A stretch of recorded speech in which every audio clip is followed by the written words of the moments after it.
What if the first kings of humanity ruled for tens of thousands of years?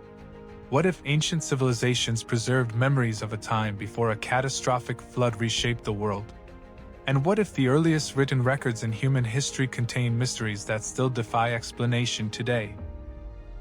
Deep beneath the deserts of modern-day Iraq, archaeologists uncovered clay tablets from a civilization older than Babylon, older than Egypt's Great Pyramids, and perhaps older than any kingdom remembered in recorded history.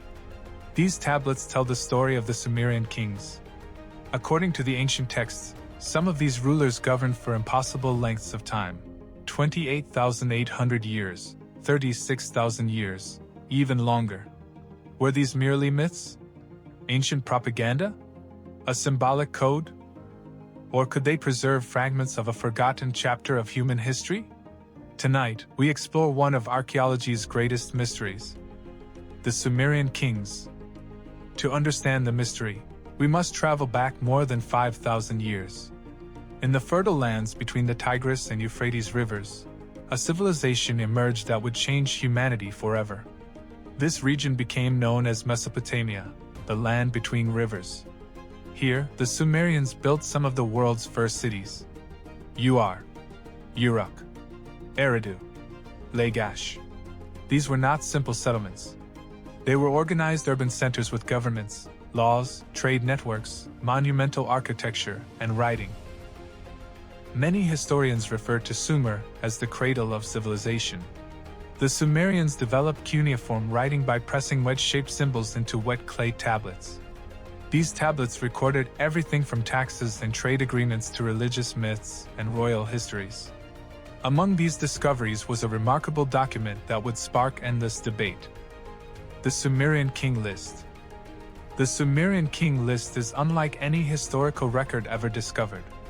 Compiled from older traditions and preserved across multiple clay tablets, it attempts to document the rulers of Mesopotamia from the very beginning of kingship. The text begins with a fascinating statement: after kingship descended from heaven. This opening immediately raises questions. What does it mean for kingship to descend from heaven? Was it a symbolic religious statement? Or did ancient people believe their authority came from divine beings? The list then names the first city to receive kingship, Eridu, and it names the first king, Alulim. According to the text, Alulim ruled for 28,800 years. The next ruler governed for 36,000 years. Others ruled for tens of thousands of years as well. These reign lengths are impossible by modern standards. No human being has ever lived that long. Yet the numbers are recorded carefully and repeatedly. Why? The mystery deepens further. The King List divides history into two distinct eras. The first era is the age before a catastrophic flood. The text states, "Then the flood swept over the earth." After this event, kingship returned once again from heaven. Interestingly, flood stories appear throughout the ancient world. The biblical story of Noah, the Mesopotamian tale of Utnapishtim, the Epic of Gilgamesh, ancient Greek flood legends, Indian flood traditions, and many others. Some researchers suggest these stories may preserve cultural memories of real prehistoric floods that occurred thousands of years ago. Others argue they represent symbolic myths about destruction and renewal. Regardless of interpretation, the flood serves as a turning point in the King List.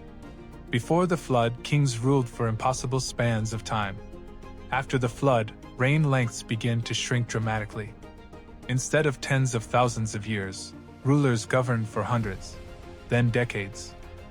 Eventually, the lengths become realistic and historically believable. Why would the pattern change so suddenly? This is where myth begins to blend with history. Many kings listed in the later portions of the document are confirmed by archaeology. One famous example is Gilgamesh. For centuries, scholars believed Gilgamesh was merely a mythical hero. Then evidence emerged suggesting he may have been based on a real ruler of Uruk. Other names from the King List also appear in inscriptions, monuments, and archaeological records. This creates a fascinating problem. If the later sections are historically reliable, should the earlier sections be dismissed entirely? Or do they preserve distorted memories of events and rulers that existed long before written history? Historians generally agree that the list mixes mythology with genuine historical information. The challenge is determining where one ends and the other begins. And after more than a century of research, no definitive answer has emerged.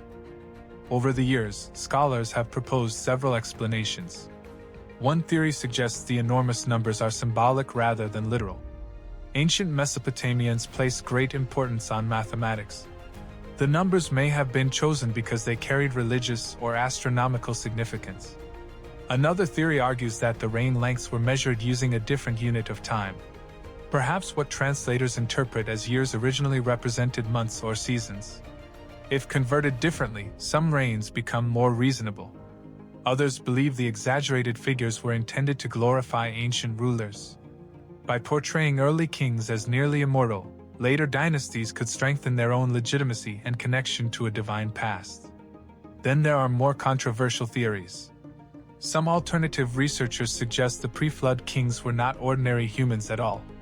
They speculate about lost civilizations, forgotten technologies, or even contact with non-human intelligences. While mainstream archaeology finds little evidence supporting such claims, these theories continue to capture public imagination. Because the numbers remain difficult to explain. The Sumerians believed their world was governed by powerful deities. Anu, Enlil, Enki, Inanna. These gods played central roles in creation myths and royal authority. Kings were often viewed as chosen by the gods. Some traditions describe divine beings teaching humanity agriculture, writing, law, and civilization itself. This connection between gods and kingship has led some researchers to wonder whether the earliest rulers were intentionally portrayed as existing closer to the divine realm.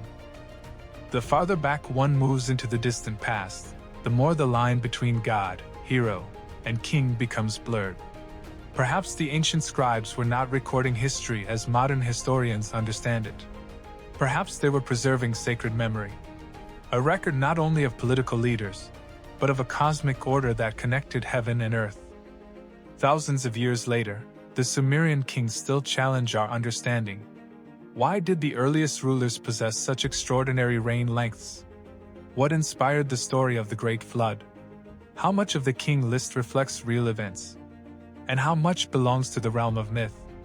The answers remain hidden beneath layers of time. Yet one thing is certain. The Sumerians left behind one of the oldest historical records ever created. A record that continues to puzzle historians, archaeologists, and researchers around the world. Their kings may have vanished. Their cities may have fallen. But their mysteries endure. Perhaps the greatest mystery is not whether the Sumerian kings truly ruled for thousands of years. Perhaps it is why ancient people felt compelled to remember them that way. Were they preserving history? Telling a sacred story? Or leaving behind clues to a forgotten age?